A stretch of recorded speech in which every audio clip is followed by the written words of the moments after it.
How much did I charge? Oh yeah, $10. You got change for a 20? Oh, I only got $6.12. Oh, well, that's okay. Here, just give me the $6, and then I'll give you the 20. Okay. Now, give me the pubes, and I'll give you back $2.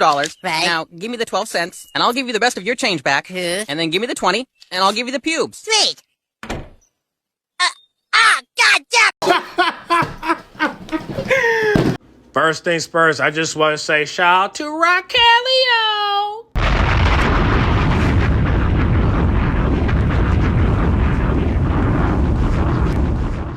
Now, somebody put Kiana James too, but I don't know about that. I was looking at Raquel the whole time. So, but shout out to Kiana James, but the real MVP was Raquel, and that's why Raquel is definitely going to get a push facing Liv Morgan for the Women's World title. And I think that will happen after WrestleMania. And when that happens, the crowd going to go a little bit crazy, but we got to give it a minute. But other than that, man, shout out to Raquel for putting on a banger in the Elimination Chamber.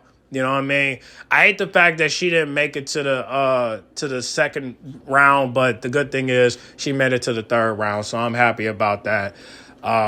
But we could talk more about that. Let's just get to the video. But shout out to Raquel, man. I'm glad she's getting so much love online, man. Shout out to Twitter, man, because they've been fucking around with Liv Morgan for too damn long, you know, kissing her ass too damn long. And I am so glad people are picking Raquel over her. But remember, she wasn't in the Elimination Chamber, so we ain't going to go there. But other than that, man, shout out to Raquel, man. I'm glad she's getting the love that she deserves on Twitter, man. You know what I'm saying? So shout out to Twitter. But let's go ahead and get started with the video. That was awful. I mean, listen, before we get even into anything that's, you know, revolving around the chamber, because we have a lot to break down. I just got done doing a stream after the show, and, you know, if you guys came through the stream, if you watched it, I have to sit here and really just be so grateful and, you know, want to express my gratitude and be thankful to you guys for that stream. That stream was phenomenal. The community and the support that you guys have given me, you know what I'm saying? The comments, right? The kind words, the individual DMs, right? The likes, the shares, the subscriptions, all that other stuff, bro. The donos, you know what I'm saying, in the stream, everything, the super chats. It's all just I'm just so grateful for it, man. I truly am blessed to have this amazing community. You know what I'm saying? As the New Day would say, thank God, you know what I'm saying, for the community, man, because, you know, you guys are just absolutely phenomenal, man. I have just an amazing support system, and you guys are a large part of that, obviously, and it's just been absolutely beautiful to see, man. If you came through the stream, you know about the 3 Diglets, you know what I'm saying? What's it called? Mr. Slayer, everyone involved. It was just amazing. And so I wanted to shout out you guys for your incredible support on my channel up until this point, you know what I'm saying, just in general. And then obviously for that live stream, it was such an amazing time and epic time. If you want to go back and watch it, it's on the channel. Go back and check it out. You know what I'm saying? It's a 2-hour just straight rant about this chamber, but, you know, I wanted to post this video because we're not done yet. We're going to review this show. We're going to break it down. We're going to get through the absolute garbage that we got on this show. Because as I'm making this video, you know what I'm saying, I broke this down on the stream as well. It has been officially reported, guys. We have some breaking news. I guess this is one of the benefits of not making a review, you know what I'm saying, immediately after the show, is that things come out afterwards. One of the things that broke out after the show ended is that Codarius Rodington will be challenging Drew McIntyre for the WWE Championship on SmackDown. If you guys remember, after Drew McIntyre won the WWE Championship from Cody earlier this year, he literally had a whole minute of his promo the week after dedicated to explaining that the contract that him, Nick Aldis, and Cody signed was to have Cody not be able to have a rematch for that championship unless he wins the Rumble or the Elimination Chamber. Cody didn't do either, but is somehow getting a rematch. And the reason why is because allegedly Nick Aldis is tired of Drew McIntyre showing up on shows when he told him to leave. Why is the WWE Champion being told to leave? I don't know. It makes no sense, and it ruins and devalues the title and the power of the WWE Champion on SmackDown. Makes it look like a joke. You know what I'm saying? It's just embarrassing at this point. And why did Drew McIntyre get given the belt if he's just going to lose it to Cody Rhodes? And this is exactly why I say that the WWE fan base, some of them are absolute bots at this point. Some of the fans will see situations like Seth Rollins, who returned tonight, right? Seth Rollins came back in the chamber, curb stomped Logan Paul. He returns and curb stomps Logan Paul. Guys, he fought Logan Paul at WrestleMania in 2023 at WrestleMania 39. He fought Logan Paul inside of the chamber last year, and now what? He's gonna fight Logan Paul again? It's embarrassing, guys. We've seen this before. And why in the world would Seth Rollins even curb stomp Logan Paul when Paul Heyman is the one who he needs to go after, because he's the only person who is in the OG vision with Rollins, Braun, Brunson, and Paul Heyman. So why is Rollins even attacking Logan Paul? It doesn't make sense. And when Seth Rollins comes back now, he's going to either have a repetitive story with Logan Paul that we've already seen. We've even seen Seth Rollins beat up Austin Theory. Austin Theory cashed in his Money in the Bank and lost to Seth Rollins, who was like after Rollins had already been through a match, he still beat Austin Theory after a cash in, I'm pretty sure. And he beat Austin Theory multiple times besides that. So there's no point of him fighting either of these jobbers. Brunson Reed is injured. Braun Breaker is injured. Therefore, Rollins has no stories really going on, but yet he's back. You know what I'm saying? And Randy Orton won the chamber, which I'm glad Orton won the chamber. But guys, what does it matter that Orton won the chamber when leaks have officially come out? You know what I'm saying? It feels like it's predetermined here, obviously, which it is, obviously, but it looks like it's already been decided, you know what I'm saying, I guess internally. This sports account on Twitter has officially reported that Randy Orton, who just won the chamber, is going to challenge Cody Rhodes for the WWE Championship at Mania. So I guess they already know the ends of what's going to happen, you know what I'm saying, with Cody and Drew's match on SmackDown. And it's like, how many times does Cody get to politic and get as many matches for the WWE Championship as he wants? All he does is come out there in a trench coat and a suit and say the same thing about respect and love and libations and gets rewarded for it. Yeah, you might as well just cancel the whole damn thing at this point. You might as well just cancel WrestleMania, because if you're going to do stuff like that, you already know the tickets are going to get, I don't know, man. I mean, people pulled up at Elimination Chamber, which I was shocked, but it's Chicago. You know what I'm saying? They want to see AJ. They want to see CM Punk. But I find it kind of weird that people will pull up like this. Like, look, I mean, 18,000 and set up for 18,000, like, and they talking about 19. I mean, that, I don't know if it was at 19, man. I mean, I doubt it was if they say 18. So I don't know what's going on. I mean, I doubt it was 19 when on here it says 18,000. So I highly doubt it was sold out. And plus, shout out to D Porticus, man. He actually exposed the Elimination Chamber for what it was. And he said that it was AI that was covering up the seats, man. And I'm shocked, because when I saw the CM Punk match, it looked like the seats was filled. But if he said it was AI, I'm going to have to believe him. But just look at the video, man. Box time. Crowd tonight has a very special rally towel. Dude, the seats are empty at this show. Why are they showing this? WWE's return to the United Center and Punk's gracing to the I think they just CGI'd a bunch of people on. That's crazy. There's nobody in Chicago. March 6th. Hate to see it. I think they turned on the AI button late. That's crazy. They accidentally showed all the empty seats. WrestleMania. That's crazy. Wow. And I have to believe him, because, you know, it wasn't supposed to sell out, you know, and eventually they did show it. And I can't say he lying. So to use AI just to cover that shit, man, that's lame. But if anybody went to the Elimination Chamber that day, let me know in the comment box so that way I know for sure. Like, do you think the seats was half empty? I'm going to say half, as I don't think it was fully empty. But y'all comment down below. Let me know. If you went to the Elimination Chamber last night, let me know, was the seats filled up or not, you know? Because I can't say that Deporticus is lying. I don't think he's lying at all. You know, he wouldn't lie about that. But I don't know if that was the beginning of the show or that was, during the show. But hey, if I can't say he lying. You know what I mean? I would never say he lying. So y'all comment down below. Let me know. If you actually went to the show, comment down below. Let me know, was the seats filled up or not? Or halfway at least. All right? We're going to continue with the video, but just comment down below. Let me know, all right? Let's continue. It's embarrassing, and it's just extremely annoying. I've never seen someone who's earned absolutely nothing get rewarded with so much. This guy has literally been told to sign a contract. He signed a contract where he can't get a rematch, but somehow gets a rematch.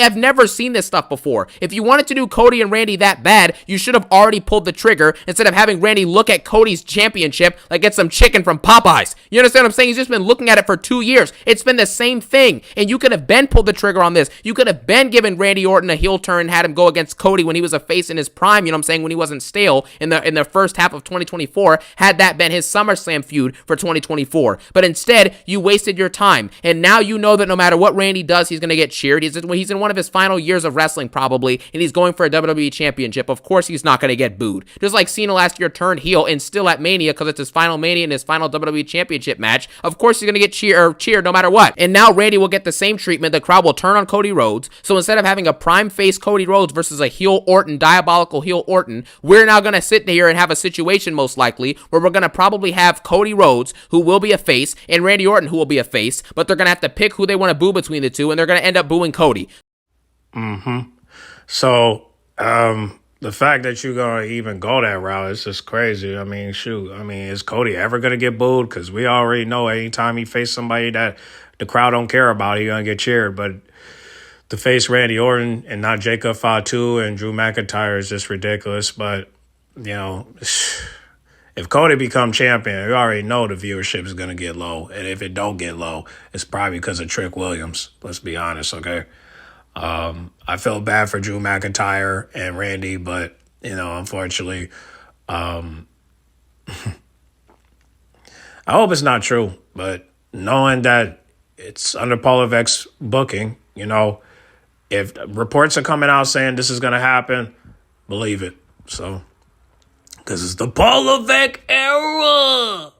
And it's just going to make people turn on WWE more, man. And that's why WrestleMania is not going to sell out.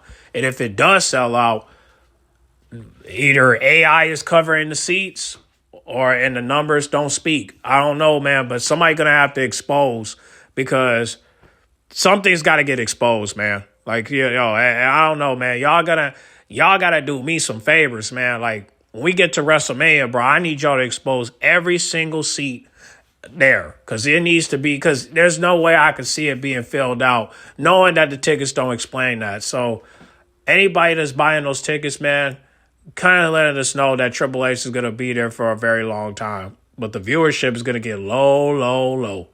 And if it don't get low, it's because of Roman Reigns, which is not fair at all. But as long as Roman Reigns have creative control, he can do whatever he wants, and we can't say nothing. Because everybody want to throw their wands in the air like it's a strip club. But it's like, you know, I'm not rocking with it at all. But hey, man, y'all, this is all y'all, man. This is on y'all. But let's continue. So it's not going to be a natural heel versus a natural face with actual great storytelling that could have been already layered and stuff like that. We're just going to get a random 5 or 6 week build to this show. Nothing's going to make any sense. We're doing meaningless rematches that were told to us that they couldn't happen, but now they're just going to happen, and you're wasting Drew McIntyre. Drew McIntyre can't stop thinking about Cody, and he can't stop jobbing out because he can't stop thinking about Polk, and he can't stop thinking about Randy. But now he's gonna job out. He got the title given to him just to beat Sami Zayn once and then job out to Cody Rhodes a few weeks later. It is an embarrassment. And I said when Drew McIntyre won the championship that his reign would be a waste of time, and lo and behold, here we are. It is sad. It is embarrassing. We just need to speed up to the part 7 weeks from now when Orton finally wins the WWE championship and we can move on. Because this is a disaster class at this point. There's no legitimate heels or faces in this company anymore, bro, and it's embarrassing. Like, there's no legitimate heels, in this company anymore. You just have a bunch of people getting cheered or a bunch of people getting booed and cheered. It just depends week to week. Like Dominic Mysterio, they'll chant, Dirty Dom, Dirty Dom, Dirty Dom, Dirty Dom, you know what I'm saying?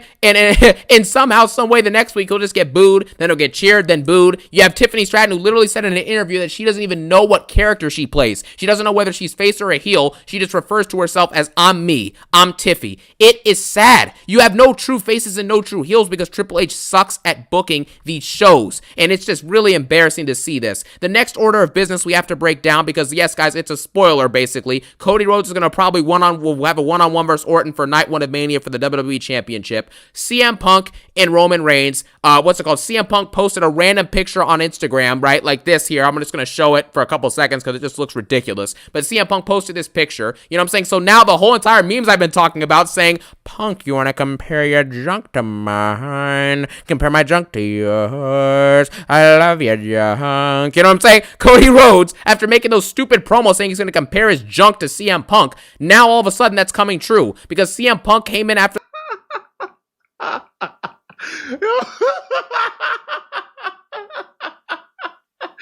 Hey.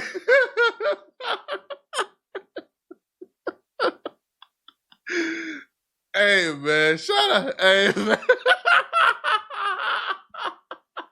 The show and had a little interview and called Roman Reigns Rusty Reigns. But the only person who's looked rushed and washed and out of shape, you know what I'm saying, and rusty since they came back is CM Punk. So I don't know what the point of this even was. He said that this show had the second highest gate in WWE history, which isn't true. Shout out to BC Amplified, you know what I'm saying? If you guys have not seen his channel, go sub to him now. His videos are phenomenal. He gives great insight and great information that wrestling fans must know. BC has been tracking the story throughout the entire week. I've been keeping up with the videos. He's been revealing the information, and you guys can go Google it and research it for yourself, bro. This show, throughout the entire course of this week, was not selling out. WWE had to give out the rest of the free tickets, you know what I'm saying? The thousands of extra tickets, they had to try and give them away, and they still couldn't get a sellout show at this event, bro. It is just embarrassing at this point. And if you actually watch the show for yourself, you should know and be able to realize this did not sound like a crowd that had 19,000 plus people in it. Every single match that happened on this card, for like 70% of each match, respectively, there was literally no noise from the audience. They were bored, tired, no one was chanting anything because nobody cared about any of the boring garbage that was taking place. If you watch the show, you can go back and see it for yourself. These are just facts. These aren't opinions. I'm just telling you the truth of what was happening. The crowd was barely reacting. How do you have 19,000 people in a building and you hear crickets for 80% of the match? Otherwise, you'll be unaware and just believe the lies that CM Punk is telling you about this being the second highest gate in arena WWE history, which it's not, okay? The show did not sell out, which means that it automatically cannot be a top 2 highest grossing gate or higher best gate ever inside of the company. It's embarrassing at this point, the lies that they're just doing just to try and get over in promos. And then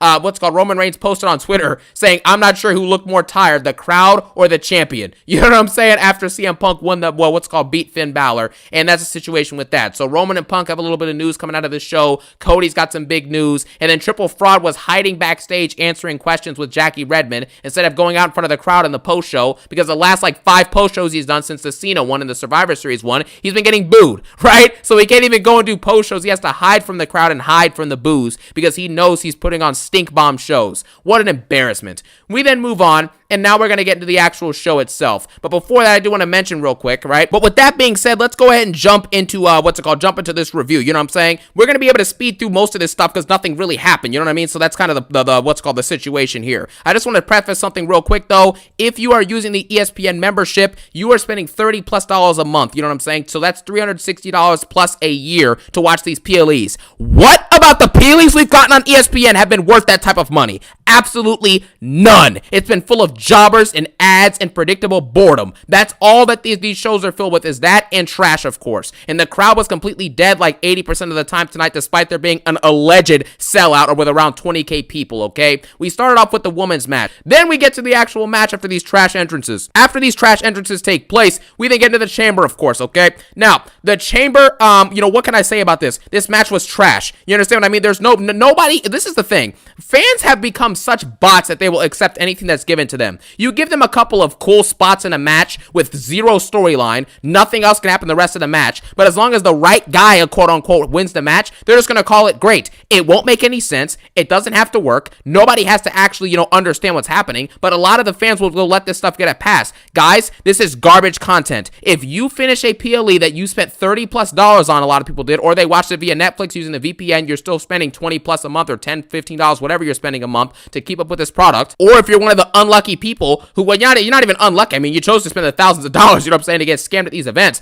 But if you actually were at the event and you spent thousands and thousands and thousands of dollars to see these shows, and you're watching this bad product, and you would not go back and watch anything on the show, you don't think that there's anything to go back to see on the show that was actually epic or entertaining or meaningful or impactful long term, then the show wasn't good. Why are fans giving passes to stuff that has a couple of spot fests and a couple of returns? That's not a good show. You just have a very low bar. The fan base now consumes things with, it's like it goes in one ear and out the other. Oh, well, the right guy won, man. We had a cool spot, so this match was awesome. No, it wasn't. It's not awesome. But anyways, that's a subject for another day. This match was full of boring, just botchy nonsense, okay? Alexa Bliss and Rhea botched like 3 or 4 times before anyone else even entered the match. Raquel Rodriguez did like a power slam to Kiana James through the through the plexiglass of the chamber. I was hoping for more from Kiana James this match, but she didn't do anything. And again, Raquel Rodriguez, well, I mean, listen, guys, this is what's going to happen, right? Raquel Rodriguez powerbombed Asuka on, what's her name? On somebody else. I forget who it was. I think it was on Kiana James. And then pinned them both and stack pinned them. Then she got jobbed out. And then she slammed Kiana James through the plexiglass before that. And people are going to say Raquel Rodriguez is the MVP of this match, as if that matters. Guys, Raquel Rodriguez has been doing solid in-ring work for like a couple of years now, and she still isn't getting over. So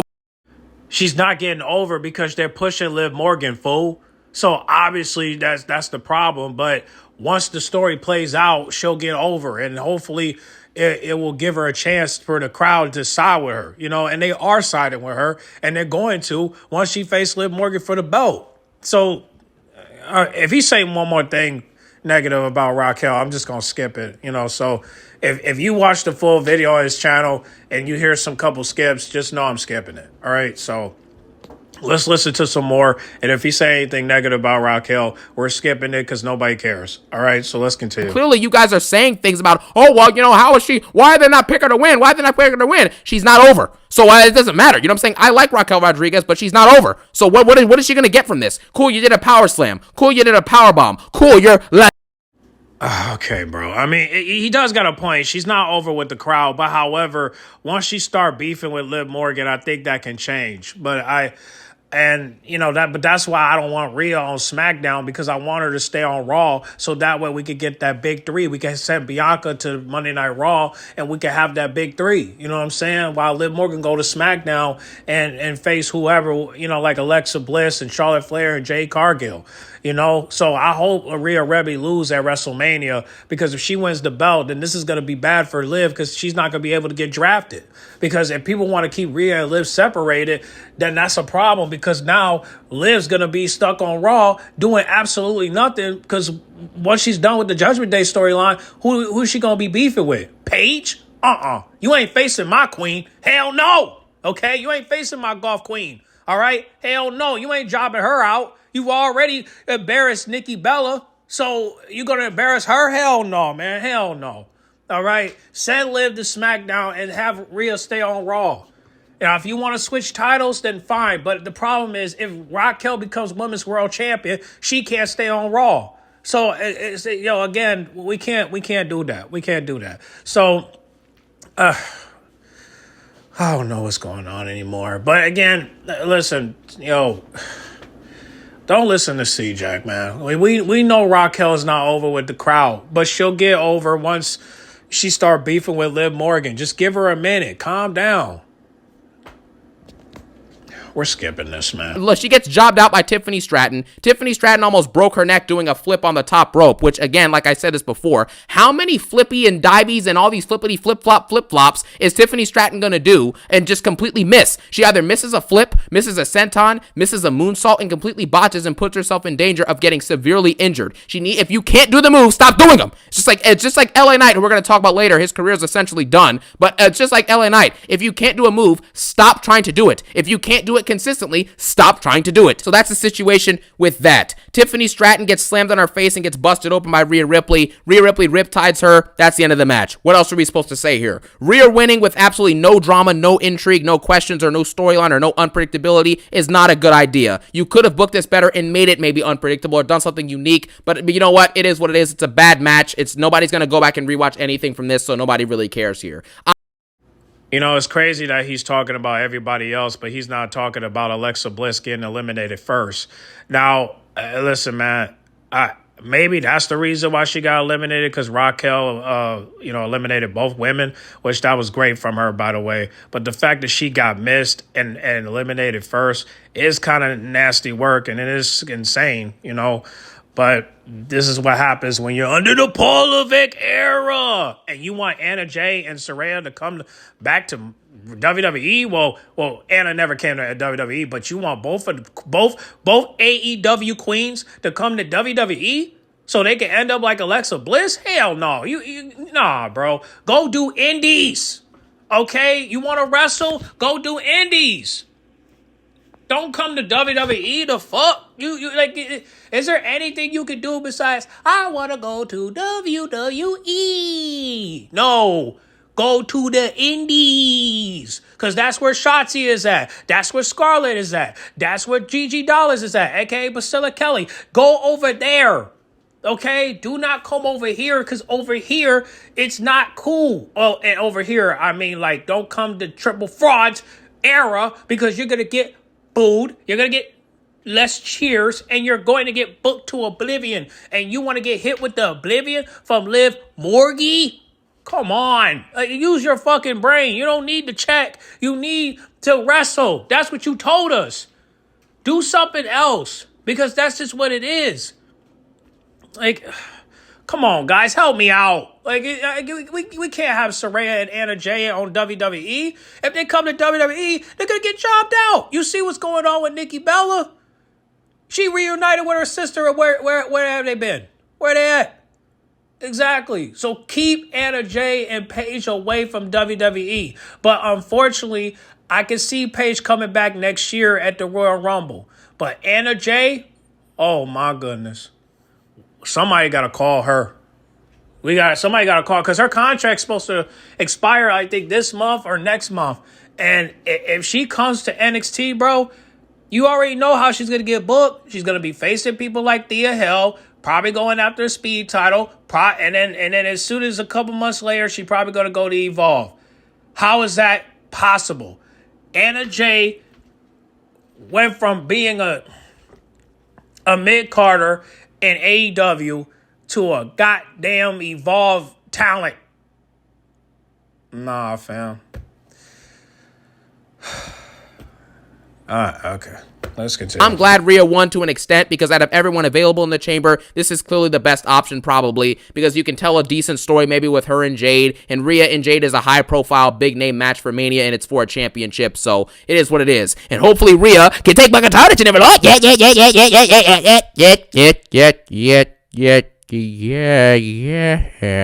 I respect you, I love you. Rhea Ripley just won the Elimination Chamber, and to me, that was the right call. There was a lot of different options on who was going to win the Elimination Chamber and what you would do post-Elimination Chamber on who was going to face Jade Cargill at WrestleMania. And they went with the biggest star, Rhea Ripley. Rhea has had an up and down week, to say the least. She just lost the tag titles on SmackDown, but now just won the Elimination Chamber, and she's going to WrestleMania. And I don't think that they're going to give Rhea and Jade the main event of either night, but I do think that they start off probably night one, as ESPN's going to be streaming it. I think that the big ESPN match is going to be Rhea versus Jade. And maybe hot take, I think Jade's going to end up winning this match, just for the fact that I don't think that Netflix wants to lose Rhea Ripley, so I think that Rhea's going to be staying on Raw post-WrestleMania, and I think that gives SmackDown enough time to possibly get Bianca Belair back to do the Bianca versus Jade feud. I think that the only real question here is what ends up happening to Io. Could Io be added into this match, or could this be Io's time to face Julia for the US title? Or if Io's staying on Raw, could this be Io versus Asuka, or even better, in my opinion, Io versus Asuka versus Kyrie? Regardless, I think for the options that Jade Cargill could have for WrestleMania, I think Rhea Ripley was personally the best option. And then I'm really interested to see if WWE gives Jade the win over Rhea.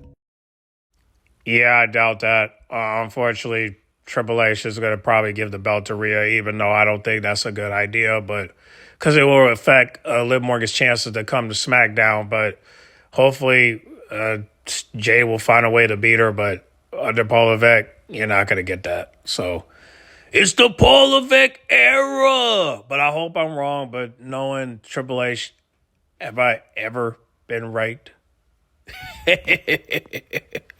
Oh, my goodness.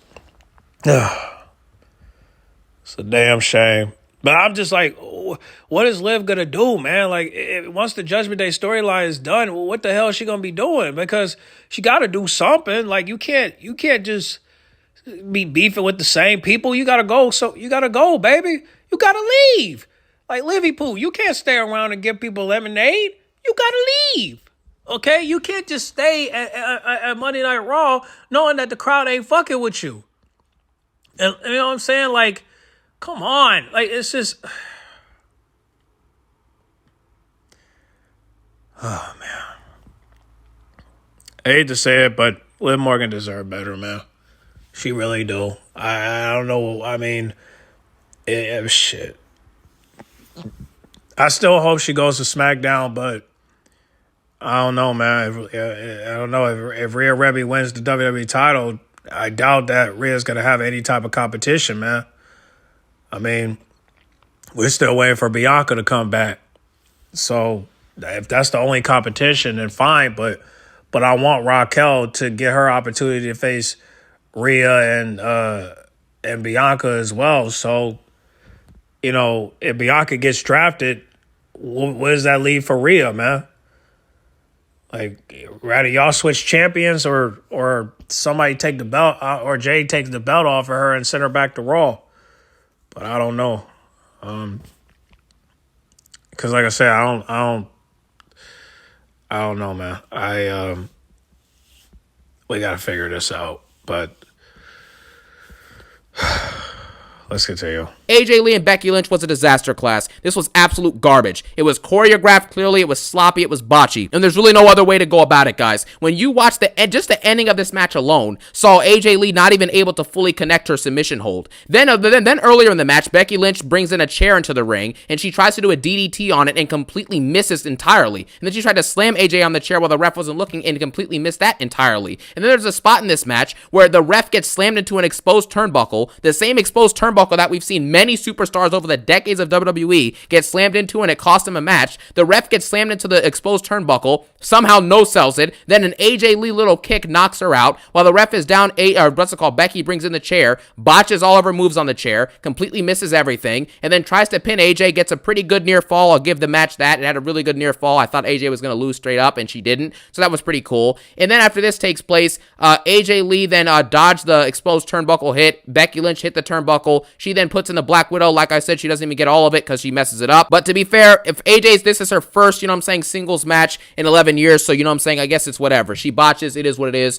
I guess, I can't expect anything better from a part-timer at this point who hasn't wrestled really in 11 years. So, I don't know what to say about this. She then taps out Becky Lynch for the third time and becomes your new Intercontinental Champion. This match to me was boring, unexciting. I almost fell asleep while watching it, if I'm being real with you. This is only the second match in the show, and I was already about to fall asleep. That's how bad and boring this was, and nothing made any sense, like I already explained in this match. And on top of that, the outcome of this match makes no sense. Why would you have Becky Lynch, who is one of the greatest women's wrestlers of all time? It's not just me saying that. It's Sports Illustrated, all the other jobbers, just like Sports Illustrated and ESPN and Bleacher Report give these PLEs a D or an F consistently at this point. But anyways, we're not going to talk about what they say about those shows. Anyways, Becky Lynch is obviously one of the greatest women's wrestlers of all time. She's obviously one of the best of this, the recent generation of women's wrestlers. She's done so much over the last decade inside of this company, inside of this industry. So I want someone to explain to me how she can do all those things. Beat Charlotte Flair, beat Ronda Rousey, beat Liv Morgan, beat Sasha Banks, and do all that stuff. She's beaten Bayley, right? She's beaten Lyra Valkyria recently as well, and somehow, some way, she loses a singles match to someone who hasn't had a singles match in 11 years? What? And she lost to Maxine Dupree off of a crossbody a couple months ago? This is over. Becky Lynch is officially a jobber. She is now enhancement talent. And it's not enhancing anything because we know that AJ Lee's going to go take her little break. She's not going to tell any stories. And she'll fight someone random at Mania, or she'll rematch Becky. And we'll move on from this. This is a bad look for Becky. It's awful booking and it makes no sense. How do you beat Charlotte Flair, Ronda Rousey, Liv Morgan, Bayley, etc., but somehow, some way you can't beat someone who hasn't wrestled in 11 years?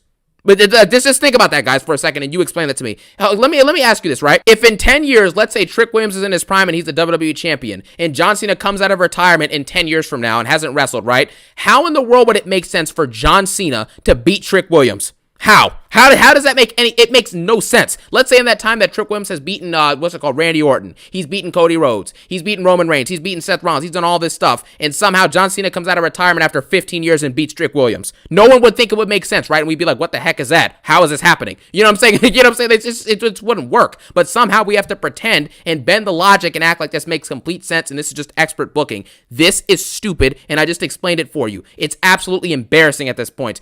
This might be one of the worst booked matches and one of the worst matches I've ever seen, just because of how nonsensical and how bad the booking is for it and how nonsensical it is. This just doesn't work. You understand what I mean? It's just whatever. We'll just move on, man. Well, now that AJ Lee is champion, hopefully Roxanne will get a title shot. But we're going to have to wait until after WrestleMania, though. So hopefully Roxanne will come back before WrestleMania so that way we can see a build-up. But it's hard for us to do that when Liv Morgan's in the way. But again, we just have to wait and see. But I'm hoping they set it up, though.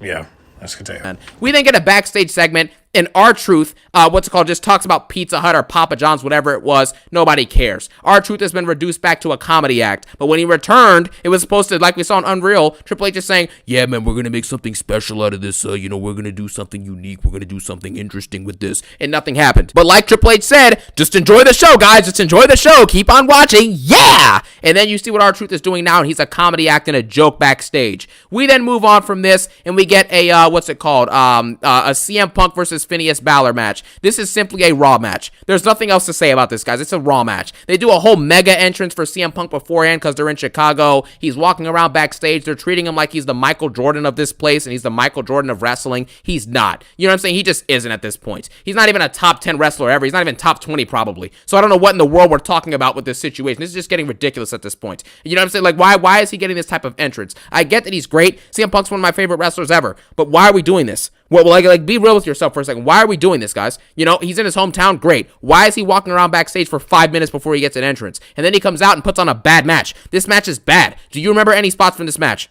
Do you? Be honest with yourself. It just happened tonight. Do you remember anything? What? He dodged the coup de grace into a sharpshooter, a bad sharpshooter, a botchy one. And then what else happened here? He hit one GTS and the match ended. I mean, what about this was epic, guys? This was literally a Raw rematch. Why are you charging fans over $300 a year to watch Raw and SmackDown matches on PLEs that have 4 matches in 3 hours? It just, I've never seen anything like this. But somehow, because of that sharpshooter dodge, and because Punk hit a GTS, multiple fans will probably say that this match was peak, or it was great, or it was real graps. No, this was real trash. And I want to let you guys know that Finn Balor and CM Punk shook hands after the match, so that lets you know that he's most likely going to turn face. We just got to wait for when the group is going to turn on him, so that way he can become full babyface, you know, and then hopefully we can get the same for Raquel. So, yeah.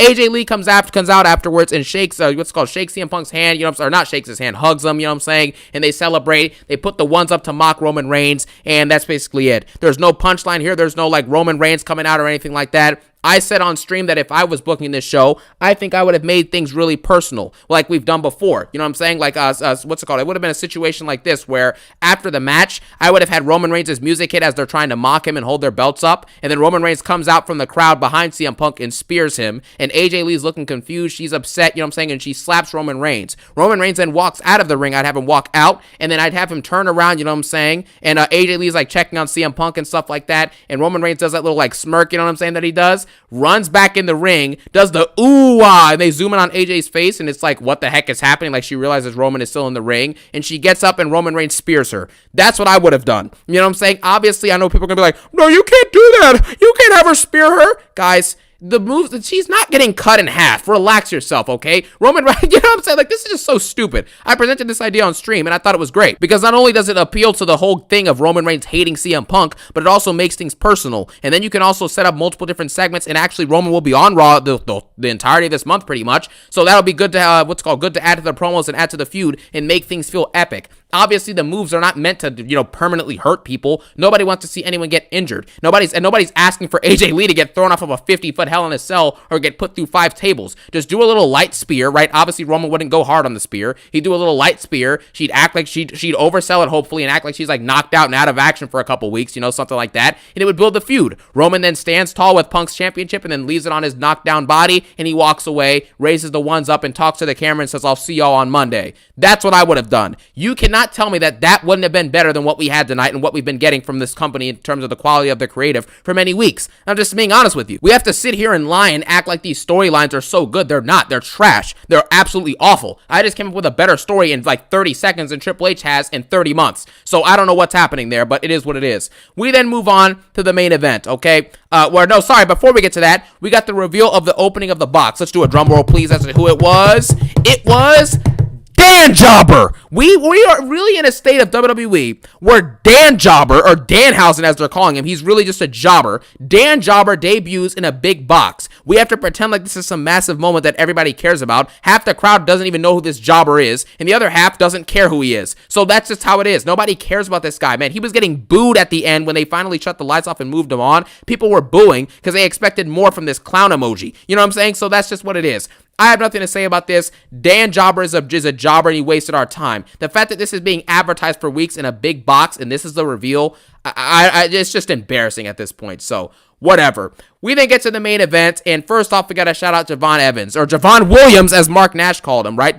Before the match, Javon Evans, they botch it, and they call him Javon Williams, which is just ridiculous. But that's a situation that takes place, okay? Javon Williams, you know what I'm saying? Javon Evans goes out there, and unfortunately, Logan Paul, when he tried to hit the pulverizer on Javon Evans, he hit it a little bit too quick, I think, and Javon couldn't brace the fall correctly, so he kind of took a lot of the hit on his head and his neck area, so he had to walk off, you know what I'm saying, after he got pinned, and he seemed pretty injured, so I hope he's okay. I hope it's not a long-term injury. I hope he can get back, you know what I'm saying, safely and healthily, and everything works out with him, but it didn't look good, so I gotta hope the best for him. But he came out, everyone came out, and we get to the actual match. The only thing really to talk about here is LA Knight, first of all, because obviously Randy Orton ended up winning the Chamber. We'll get to that in a second, because nothing happened in this match. This is probably one of the worst men's Chamber matches of all time. There's nothing memorable about it. There's nothing exciting. Javon Evans didn't even do any crazy spots, which I expected. I thought he was going to do something really memorable here, but he didn't. And the same thing in the women's match. No one did anything memorable. And none of the spots here were creative. There was nothing in, you know what I'm saying, creative about any of this nonsense. There was nothing exciting about any of this. The crowd seemed pretty dead for most of this match because it was all predictable. We knew it was going to be either Cody or Randy. I predicted it to be Cody, and I thought I wanted Randy to win, obviously. And I'm not surprised that Randy won, if we're being real, because either way, we know this is going to end in a fatal four-way at Mania Night 1 for the WWE title with Drew, Fatu, Cody, and Randy, or it's going to end up in Cody versus Randy with messed up roles, because like I explained earlier in the video, Randy is not going to be a hated heel anymore. You know what I'm saying? You could have made him into a heavy heat heel back in like a couple years ago, but you can't do that now, because now he's on one of his final Manias going for a WWE title, and the crowd is actually tired of Cody, and he's probably going to get go-away heat. So you just wasted a potential feud and had Randy Orton stare at Cody's belt for 15 months, and now you're going to finally pull the trigger on the feud, possibly at the cost of Drew McIntyre and Jacob Fatu's Mania runs. So there you have it. That's why this doesn't matter. I don't even care that Randy won. Even in the moment, I was like, okay, I'm glad Randy won, but it doesn't even matter, because I already knew it was going to be a fatal four-way or a one-on-one anyway, so it doesn't, like, what does this matter to anybody,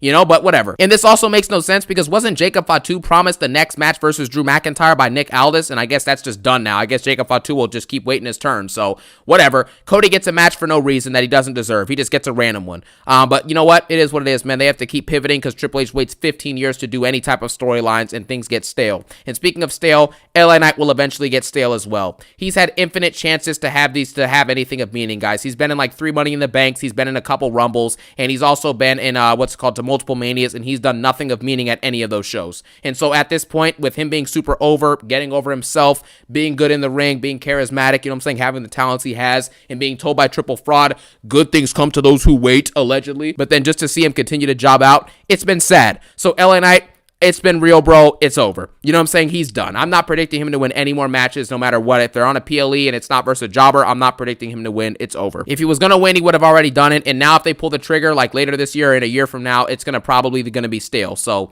it is what it is, man. You can only be hot for so long before the block just completely leaves. You know what I'm saying? The block can only be hot for so long. And LA Knight got jobbed out and pinned by Logan Paul. So I don't even know what to say about this. Trick Williams had an epic entrance, I will say that. They had him come out on like this little like spinner thingy with the lights all darked out and the lights shut on, and it just looks sick with him in there in the all white gear and everything like that. He's super over with the crowd. Probably got the loudest reaction of the night. But yeah, that's basically it, man.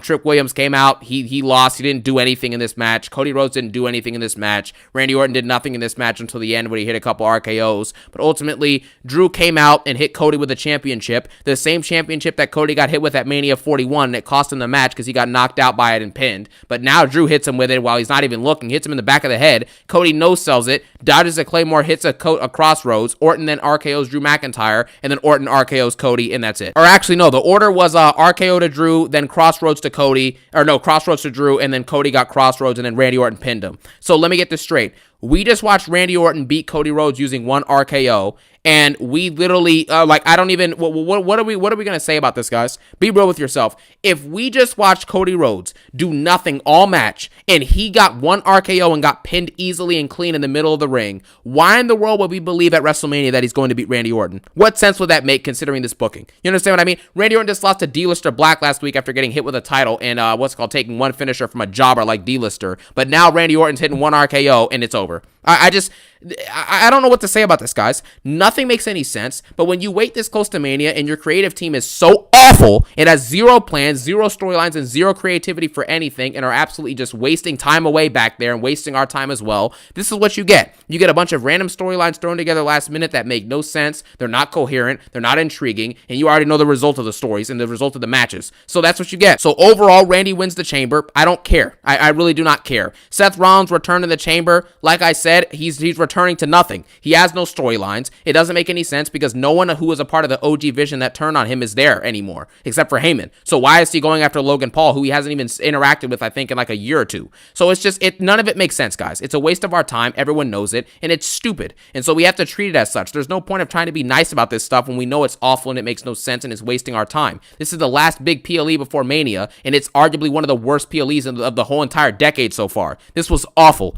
Absolutely awful and unacceptable. This show gets a 0 out of 10 from your boy. I have nothing positive to really say about this show. All the extra news that came out afterwards made this show even worse. I was going to give this a 1 or a 2 out of 10, but after the news about Cody fighting Drew and, you know what I'm saying, the stuff that Punk was saying after the show and Triple H hiding from the crowd after this disaster class, this is going back down to a 0. So there you have it. Let me know your thoughts on the Chamber below. And as always, have a phenomenal day.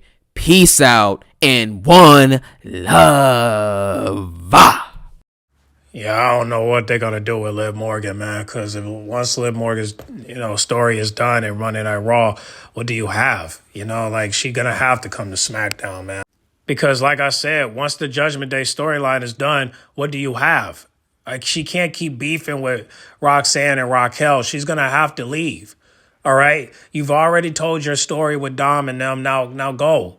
You know what I'm saying? Go beef with Alexa. Go beef with Charlotte. Go beef with Jade again. You know what I mean? Like, go beef with Chelsea Green. You know what I mean? Go beef with Tiffany Stratton. Why are you over there on Monday Night Raw when you can come over here and get some new competition? Like, come and beef with Jordan Grace since you want to extract her WWE match, a WWE title match. So why don't you come over here and beef with her? Shit, come on over to the Blue brand. Shit.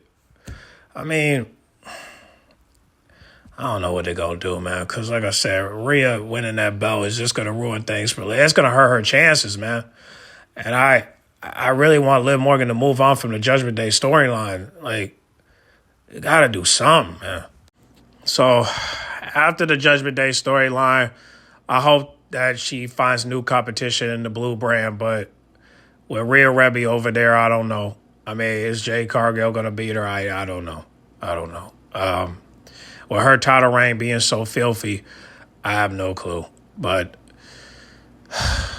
man, I don't know what they're going to do, man. This is crazy. Okay, well.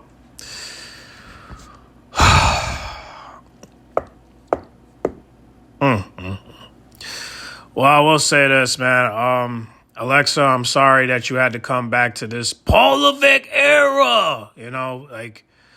You deserve way more better than this, but it's the Paul Levesque era, And only thing I can say is, man, let the contract ride out, man. That's all I can say. But like I said, once again, salute to Raquel. I'm glad she's getting acknowledgement on social media. I just wish it would pass on in real life. You know what I mean? I really wish people would go crazy for her, but the only way they will is if she start beefing with Liv Morgan. So just give it a minute. Hopefully people will start cheering for her, but we have to wait. So, because they're going to try to get Liv Morgan to get over with the crowd, which is not fair at all. But that's why it's very hard for us to get people over, because they're pushing Liv Morgan to the forefront. So, and people are going to get tired of her, with that belt. So hopefully Raquel be the only person to take it from her, but we're going to have to wait, Cause like I said, you gotta book Raquel dominant. You know what I'm saying? Like you got to, and they're doing that, but you gotta give it a minute. You know, it's gonna take time, and I'm warning you guys right now. There's going to be a couple of attempts. You know, but don't count it as losses. Count it as DQs because it's not gonna be a fair match. And you know Triple H is going to find a way for Liv Morgan to retain the title. But that doesn't mean people are going to give up on Raquel. It's just going to take a couple of attempts. You know, it's like with Drew McIntyre. It's going to take a couple of attempts. So hopefully, like I said, hopefully Raquel takes the belt off of her. But the problem is, oh my goodness. The problem is, you know, we need to find some opponents for Raquel. If Raquel becomes champion, who is going to face her for the title? Because right now, the only people that's in line right now is Stephanie, Liv, and Roxanne. And that's not good. We need competition, you know. And without competition, Raquel has nothing. So basically, she's just going to be walking around with the title until Liv Morgan gets a rematch. And that's not fair. Raquel should not be losing to Liv Morgan at all. And that's why maybe it's best if Tiffany comes to Raw and face Raquel for the title. But I'm like, well, what about Alexa Bliss? What about Charlotte? Well, not Charlotte Flair, but like, what about Lyra Valkyria? Like, is there anybody you could have her face? Like she can't be facing Liv Morgan again. Come on now, we don't want these bots online hyping her up. Just can you please listen?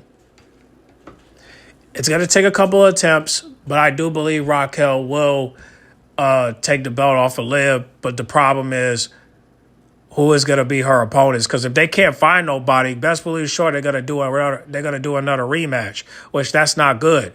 Okay, this is why I say send Liv Morgan to SmackDown so that way we can get change. I mean, what are y'all doing, bro? Like, come on. Like, it's just, is there anybody from Raw that could face? Like I said, man, we can't lose Rhea and Io Sky. We're going to need some challengers. And Bianca's not back yet, and neither is Naomi. So what the fuck? Like, oh, man, I hope Bianca comes back along with Naomi, man, because we need some challengers. We need some challengers for Raquel, bro. That's why I said, man, the person that should take the belt off her should be Naomi. Come on. Do that shit. We don't need Stephanie Valkyrie to take the belt. We don't need Liv Morgan to take the belt.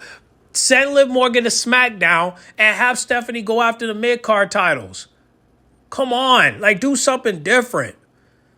But, like I said, man, it's going to take a couple of attempts. But hopefully Naomi comes back and take the belt off of Raquel. Because if we can't get that belt, listen, I'm telling you, if they don't find no opponents for Raquel, there's a possibility they're going to give it back to Liv. Or give it to Roxanne, and I'm not looking forward to that at all. But man, this is crazy. But also another thing I want to address. Also, now that Lash Legend and Nia Jax are champions, I guess we're gonna get this now. Now I'm hoping that the Bella Twins beat them, but it's gonna be very hard to do so if there's no interferences. But I don't know how they're going to do it, man, but maybe they could finesse. I don't know how. I mean, maybe get a fan that looks like them to finesse them. I don't know how they're going to do it, but I'm a little worried for the Bella Twins, but hopefully they find a way to beat them, but we have to wait and see. But y'all get in the comment box. Make sure you guys like, comment, subscribe, share if you're new. Also, if you guys watched AEW Collision last night, it was okay. I mean, like I said, I thought it was good. You know what I mean? I was more excited for the women's tag team match with Chris Stanlander and Thunder Rosa. I'm going to just say this right now, man. Chris is going to turn heel. I'm sorry. She's going to turn heel. She has no choice. Ever since Thekla took the belt from her, she's been acting a little bit scary looking. You know, been very, very intimidating. You know what I mean? The fact that she's been telling Thunder Rosa to be careful. I honestly think that she's going to. I really, really think she's going to turn heel. And just by the look at her eyes, bro, it's not going to look good for Thunder Rosa. So she might want to watch her back because Chris is not playing around, and I can just tell she's not playing. It's like somebody slapped her in the butt, and she wants to get revenge for it. Shit. Shawty crazy. But, hey, man, salute to her boyfriend, though, man.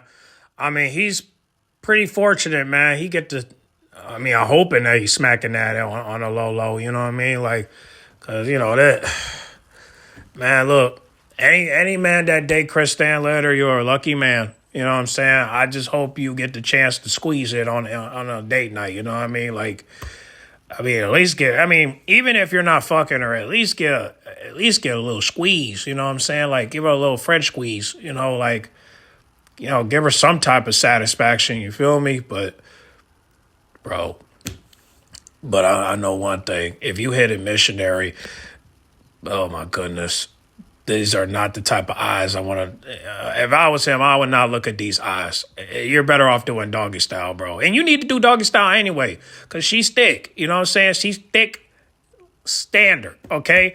She's thick of knees, all right?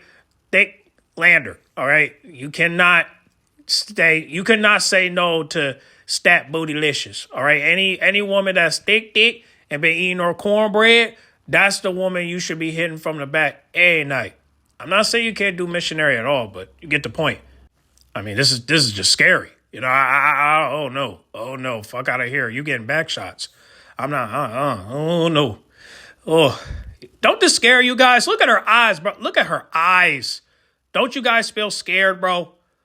You gotta be scared because, bro, I'm telling you, Chris ain't fucking around, bro. Look at her eyes, bro. She's not fucking around. She's scaring into a man's soul. I'm telling you, bro. Hey, Thunder, you better watch it. You better watch it. She's not playing around, bro. She's gonna turn heel, and it's going to load. And when it loads, it's gonna process, and it's going to be completed. And I can't wait to see it. So this is all I needed to see on Collision. That was it. I you know, everything else, it was just like, all right, cool, whatever. But this heel turn, it's coming. And I could see it coming a miles away. Oh, my goodness. Whew. Pray for Thunder Rosa, man, because Chris is about to do something dirty. And I could see it coming. But in case you guys don't know why Chris is acting like this, is because she lost to Thekla and because she wasn't getting toxic with Thekla. It's one of the reasons why Chris is most likely going to turn heel. It could be a double turn, you know, just to get back at her, but and take her title that she never lost yet, even though she did lost. So that's probably one of the reasons. So this is going to probably help her get her title back and probably tell her story a little bit more to connect with the crowd. So just give it a minute, bro. Just give it a minute. She didn't join the Death Riders, so this is her payback for, you know, not joining. So now we just got to get her to, you know, turn heel and possibly tell a story with it. And hopefully when she get her title back, maybe she might be a tweener, but who knows? We'll just have to continue to watch the show to see where it's going to lead to. But let's get rid of this picture because it's scaring the fuck out of me. Good news. Thunder Rosa will be facing Thekla next Wednesday for March, baby. Spring, but no spring break. That's next month, okay? But this month, it will be Thekla versus Thunder Rosa. Finally, she's coming back to a title shot. It's unfortunate that Anna Jay couldn't get this when she came back from New Japan, but at least Thunder Rosa is getting the opportunity instead of getting jobbed out by Penelope and make it bang, bang, bang, bang, bang, bang, bang, bang, bang. Okay? So this is going to be awesome, and I can't wait to see this match. This is all I need to see. But, however, there's another match on deck, and guess what that is? MJF versus everybody say Kevin Knight. Yeah. All right, he'll be facing MJF for the world title, even though I feel like this is too early. Hey, man, Kevin's been doing this thing, man. He's been cutting some good promos, so we might as well let him get a little shot. This should have been an eliminator match. They should have done an eliminator match, but it is what it is. I mean, at least he's getting a title shot, so let him get it. And then hopefully down the road he will get it at some time. But it's kind of like with Kyle Fletcher. They both have to wait till next year in order for them to get the belt. So let's just wait. But in the meantime, let's see how he does. He ain't gonna win though. But they should. That's why I say they should have done an eliminator match. But hey, let's just see what he do. Let's see what he do. Also, I got some good news. Now, in case you got all my TNA fans, if you're on here, I got some good news. Y'all better look at this video right here. This is Cassie. And this is Jessie. And we are the Inspiration. And we were the highlight of the night. We made our debut in our home country of Australia. And actually, we were so happy for the Brawling Bros to make their debut as a tag team. But what they did was just unacceptable. Unprofessional. A big no-no. Tried to take our thunder. Steal our spotlight. No. Ladies, you don't have the balls to go face-to-face with the Inspiration. No, you don't. But actually, I'm going to make this real easy for you. All you got to do, grab your remote, turn your telly on, because the Inspiration is going to make their debut next Wednesday on Dynamite. So, ladies, you have 3 options, and they are step up, step back, or step aside for the Inspiration. Yep. So the Inspirations will be facing the Brawling Birds. The Brawling Birds been undefeated so far, and damn,